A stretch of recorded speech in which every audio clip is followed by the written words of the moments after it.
కానీ కరెంట్ ఇవ్వలేదు దుర్మార్గులు, నీళ్ళు ఇవ్వలేదు దుర్మార్గ ప్రభుత్వాలు.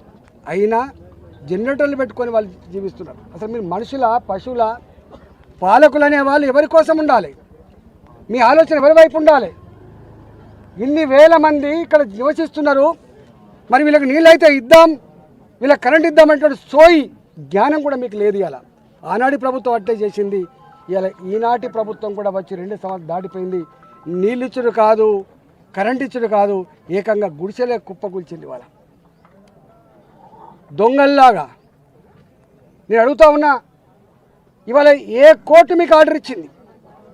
కోర్టు ఎక్కడ ఆర్డర్ ఇవ్వలే.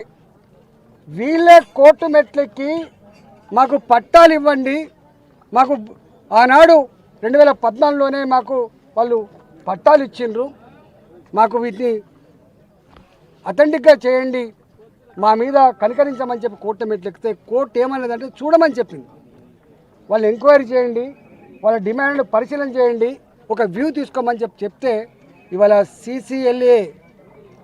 CCLA ఇవాళ రెవెన్యూ డిపార్ట్మెంట్ కింద ఉండే CCLA సుమోటోగా కోర్టు చూడమన్నది. కాబట్టి కోర్టు చూడమన్నది, కానీ కోర్టు 4000 మంది పోలీసు వాళ్ళతోటి ఉదయం 4 గంటలకు లేచి వచ్చి పిల్లా జల్లా చూడకుండా కట్టు బట్టలను కూడా తీసుకొని ఇవ్వకుండా ఇవాళ మీరు గిట్ల కళ్ళ ముందే కూల్చివేయాలని చెప్పి మాత్రం చెప్పలేదు.